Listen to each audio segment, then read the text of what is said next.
बायसमा छिर्नुपर्ने हुन्छ। सिस्टमको बायसमा छिर्नको लागि हामी F2 थिच्छौँ, F2 बटन थिच्छौँ।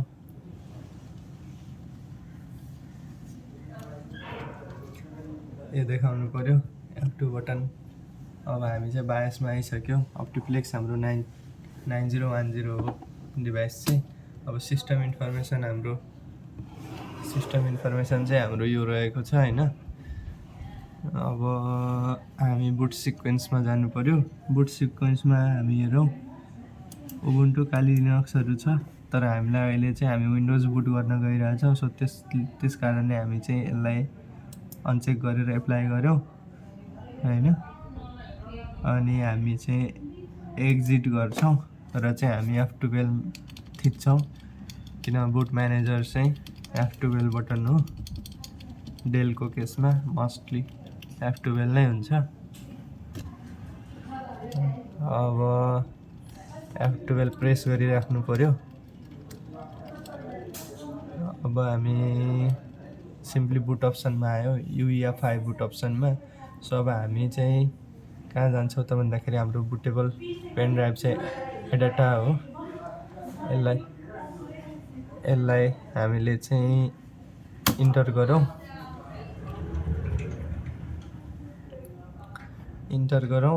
र चाहिँ मैले भेन्टोइबाट बुटेबल पेन ड्राइभ बनाएको भएर चाहिँ यहाँ तपाईहरुले देख्न सक्नुहुन्छ। एउटा सर्भर छ र अर्को चाहिँ विन्डोज 11 छ। हामी विन्डोज 11 बुट गर्न गइराखेको हो। सो विन्डोज 11 मा इन्टर गरौँ, बुट इन नर्मल मोड गरौँ। अब फाइलहरु चाहिँ बिस्तारै लिन्छ।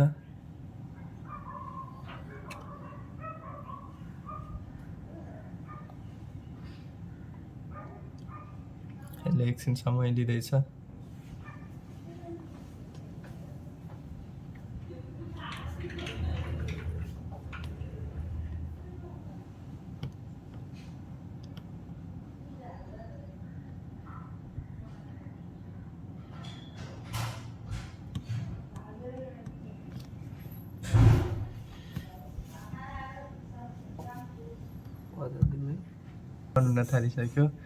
रन हुन थालिसकेको छ। अब सिम्पली हाम्रो विन्डोज सेटअप भनेर आउँछ। अब नेक्स्ट गर्ने हो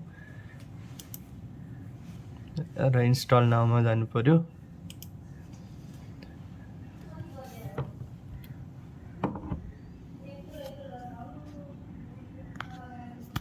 अब हामीसँग प्रोडक्ट की छ भनेदेखि चाहिँ अब हाम्रो प्रोडक्ट कीमा गर्नु पर्यो। यहाँ प्रोडक्ट की हामीले दिनु पर्यो। अब हामीसँग प्रोडक्ट की छैन, हामी आई डोन्ट ह्याभ प्रोडक्ट की गर्छौं र चाहिँ हामी विन्डोज 11 प्रो अप्सन हामी सिलेक्ट गर्छौं, किन हामीलाई प्रो नै युजफुल हुन्छ। र चाहिँ नेक्स्ट गर्छौं। त्यसपछि एग्रीमेन्ट एक्सेप्ट गर्छौं। देन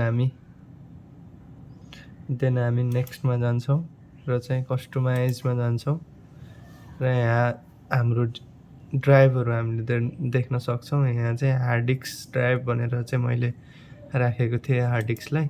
सो हामीले यसलाई के पनि गरेनौं। हामी अहिले चाहिँ केमा जान्छौं त भन्दाखेरि SSD मा जान्छौं, जुन कि हाम्रो ड्राइभ 1 मा छ 120 GB SSD। सो यसलाई चाहिँ मैले के गरे त भन्दाखेरि अहिलेलाई सिलेक्ट गरेर डिलिट गर्दै गइरहेको छु। फर्मेट गर्ने तरिका पनि त्यही नै हो। ड्राइभ फर्मेट गर्ने तरिका पनि सेम नै हो। यहाँनिर फर्मेटको अप्सन छ र यो सँगै मैले SSD लाई मैले डिलिट गरे। अनअलोकेटेड स्पेस आयो र अब यसलाई न्यू गर्दा पनि हुन्छ हैन, यतिकै नेक्स्ट गर्दिदा पनि हुन्छ। र सँगसँगै अब विन्डोज इन्स्टल हुँदैछ र यो इन्स्टलेसनको फाइल चाहिँ छिटो मुभ गराउनु छ भनेदेखि शिफ्ट सँग हामी के गर्छौं त F10 थिच्छौं। हाम्रो टास्क म्यानेजर आउँछ, कमान्ड प्रम्प्ट आउँछ। अब हामी टास्क म्यानेजरमा छिर्नुपर्ने हुन्छ। टास्क म्यानेजरमा छिर्नको लागि टास्क एमजिआर कमान्ड हामीले चाहिँ इन्टर गर्छौँ। अब हामी कहाँनिर जान्छौँ त भन्दाखेरि प्रोसेसमा जान्छौँ। प्रोसेसमा गएर चाहिँ अब हामीले सेटअपमा जान्छौँ र राइट क्लिक गरेर यसलाई चाहिँ यसको प्रायोरिटी के गरिदिन्छौँ त हाई गरिदिन्छौँ। र चेन्ज प्रायोरिटी भयो र चाहिँ यसले हाई प्रायोरिटी पाएपछि अब यसलाई चाहिँ हामीले मिनिमाइज गरिदिनु हुन्छ, काटिदिँदा नि हुन्छ र यो चाहिँ अघिभन्दा छिटो हुन थाल्छ।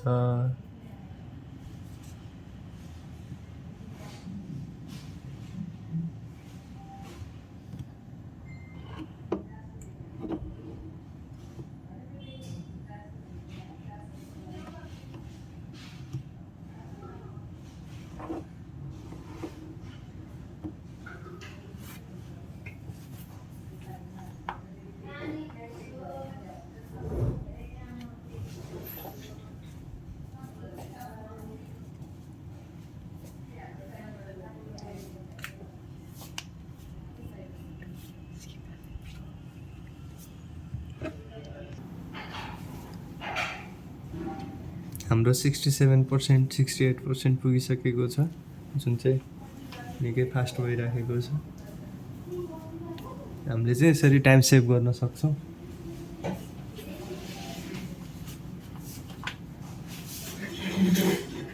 $75 अलमोस्ट 80 पुग्न लागिसक्यो।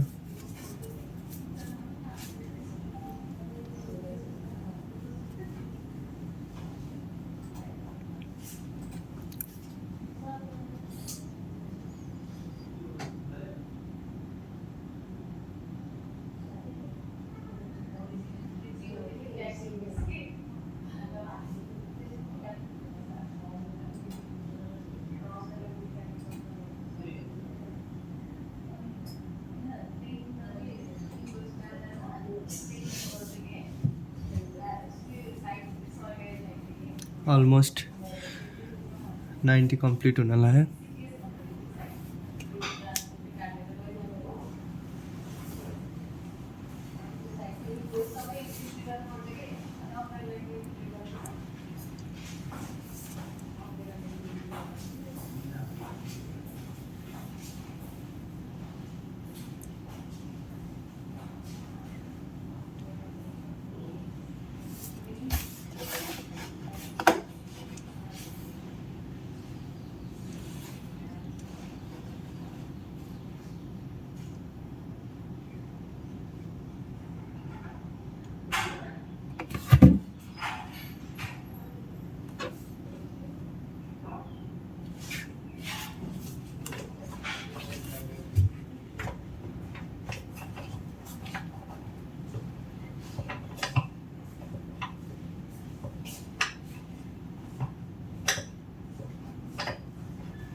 र यसै गरी हाम्रो फाइलहरू चाहिँ सबै कपी भइसकेको छ।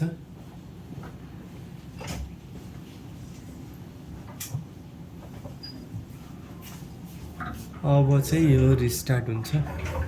फाइलहरू सबै भइसक्यो।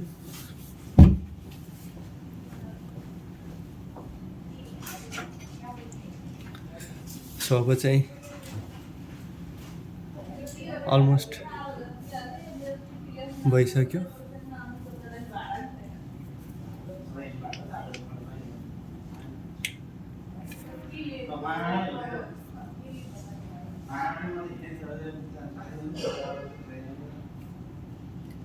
ल हेर्नुहोस्,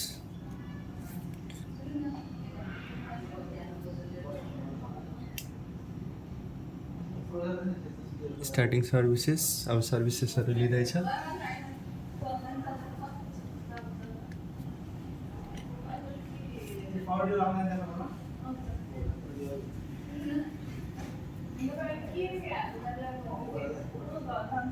डिभाइस रेडी हुँदैछ।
फाइनली हाम्रो सेटअप चाहिँ अलमोस्ट कम्प्लिट भइसक्यो।